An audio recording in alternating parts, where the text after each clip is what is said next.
Alongside a masterful delivery of suspense and pacing in a world that bleeds authenticity, Alien has created what is arguably the perfect horror movie monster, and its sequel, Aliens, sprouts from the same roots, but with the conventions of the action genre seamlessly grafted in to create a one-of-a-kind smash hit. However, as Aliens Colonial Marines proves, a misunderstanding of what makes the Alien franchise so great can lead to a catastrophic failure of a title, while games like Alien Isolation make those core ingredients far richer. What makes horror movies compelling is not the atmosphere itself, or even the monster or the protagonist, but the interplay between all three.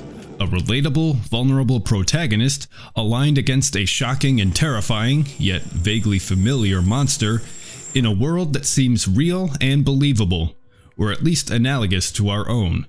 Let's examine the Alien first. With its size, teeth, claws, and hostility, the Alien is scary enough in a deep primal sense, but what really sets it apart as a violent psychosexual nightmare is the vast array of other, deeper fears it taps into. Its protean nature can rape us one minute and hunt us down the next, assimilate us, and then turn us against each other. But worst of all, the Alien is intelligent. It can outwit even the craftiest plan and the most dedicated crew, then slip back into the shadows to kill again. In other words, the Alien is us, the darkest part of our nature, all 7 feet and 325 pounds of it. The addition of the Queen in Aliens introduced a further facet to the xenomorph, hive-minded obedience. The aliens now have a single-mindedness to their purpose, the propagation of their species at the expense of every other consideration, and a leader to see it through. That sounds like the history of the human race quite a lot, doesn't it? Adding a touch of humanity to the monster of a horror movie makes it far more relatable, and thus more intimately terror-inducing than any nasty sharp-toothed beast. In comparison, then, the alien in Alien 3 seems to be defanged. Not physically, of course, it has quite a body count to its name, but psychologically, where real horror lies. It does not attempt to assimilate its victims, and takes no orders from any queen. It's merely a loose animal. Colonial Marines has a similar problem, but for different reasons. Its aliens are largely stupid, and do not stalk the player, but bum-rush them in the open at any given opportunity. These swarm tactics are then not a challenge of skill to the player, but a test of patience, a mere annoyance. And this oversight will allow the player to bypass many encounters merely by sprinting past the area. Their design was an utter failure. Contrast this with the aliens in Alien Isolation. Their design was given much care and attention, and it clearly shows. The alien will spring out and grab the player from vents if they are not careful, and will even investigate sounds and double back on last known locations of the player. Most importantly, it cannot be killed, merely evaded temporarily or pushed back with the flamethrower. This is a far more interesting and terrifying enemy to fight, especially when ammo runs low and tension runs high. It's worth mentioning at this point that a mod for Colonial Marines by the name of ACM Overhaul introduces many small changes that make the aliens in that game behave closer to the movie aliens and are therefore far more difficult to fight. Of course, the alien would not be nearly as horrifying without a great atmosphere to support it. Alien and Alien Isolation, which does a tremendous job of copying the look of Alien, benefits from fantastic set design and visual effects typical of Ridley Scott films that underscore the cramped loneliness and isolation of the crew from the rest of humanity. For example, compare the bright lighting of the kitchen and medical bay, when the crew is more or less in solidarity, to the dim lighting when the alien is loose and the crew is split up. It's even made to be deliberately disorienting during Ripley's escape. This all works together not only to instill the anxiety of claustrophobia, but to make the fictional world seem more alive and believable. The end result makes the protagonist seem more vulnerable, like us, and the monster more powerful, in a way that we take seriously. Aliens, and by extension Colonial Marines, maintains the look and feel of Alien, but does the authenticity of it one further by introducing the power of metaphor.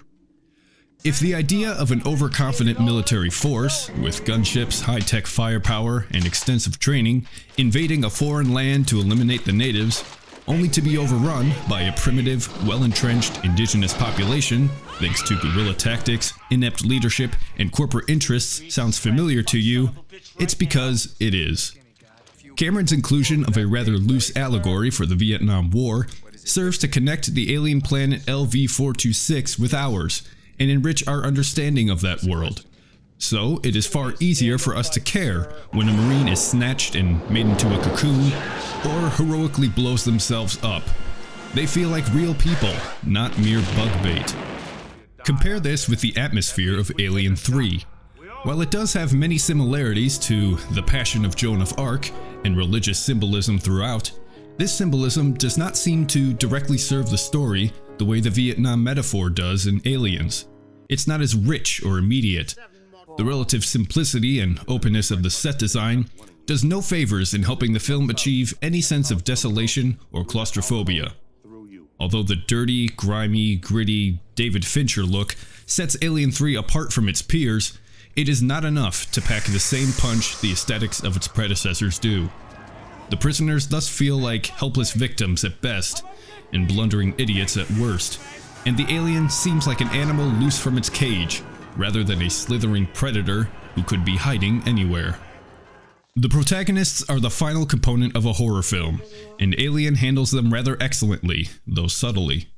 They are not experienced fishermen hunting after a huge shark, for example, but rather an unarmed work crew of engineers, woken unexpectedly from hypersleep to handle an unknown threat which they are totally incapable of surviving, much less dealing with. That is a lot more relatable to the average audience. They are divided among lines of position, privilege, rank, and class, and are even sabotaged by a lookalike android.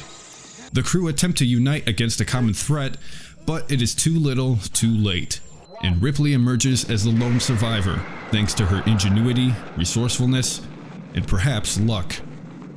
Many parallels to this arc can be found in Alien Isolation. The survivors on the Sevastopol station stay divided out of fear, fending for their own survival, or even betraying the player and each other to stay alive. The player must find resources to craft into makeshift survival devices, and those resources, along with fuel for the flamethrower and ammo for weapons, gradually vanish as the player's bid for survival becomes increasingly desperate. This is the same desperation the protagonists of Alien find themselves in. Aliens treats its characters rather brilliantly in a way that seamlessly blends the horror and action genres. If one understands the horror genre to be about the disempowerment of the protagonist, and conversely the action genre to be about their empowerment, Aliens is a double helix twist of two protagonists, Ripley and the Colonial Marines, and their equal but opposite journeys. The Marines begin the film as typical action hero stock, armed to the teeth with gunships, armor, high-caliber weaponry, and cocksure camaraderie. They truly believe that no force in the galaxy could touch them. But their most critical scene for their character development, the ambush in the alien nest, sees them rapidly disempowered. They lose most of their ammo, the squad is cut in half, fear and panic set in, their leadership is removed and air support destroyed, and the survivors are cut off and surrounded. Through an inversion of genre expectations, they swiftly transition into horror movie victims. This scene is also critical for Ripley's development. She begins the film disempowered. Everyone she knew before hypersleep is dead. She's on the hook for the destruction of the Nostromo and demoted to warehouse duty. She is crippled psychologically with recurrent nightmares and has lost all respect from her superiors. But her rescue of the Marines from the alien ambush is a major turning point for her, and she ends the film empowered.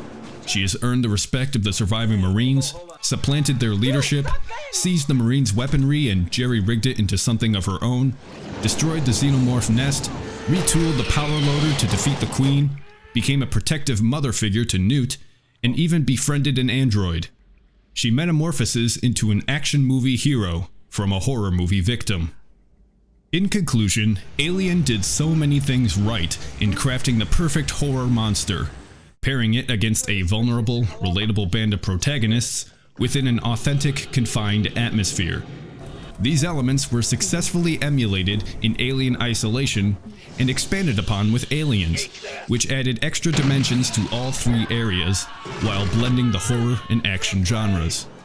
Unfortunately, Alien 3 and Aliens Colonial Marines misunderstood what made the original movies great, and were thus doomed to the sour receptions they got. Thank you for watching this episode of Screen Jumper. Please let me know how you feel with the like or dislike buttons, or leave a comment if your feelings are more complicated than that. Subscribe to keep up with my videos, and follow me on Twitter for news and updates. Once again, this has been a case study from Saboteur Studios. Thank you for watching.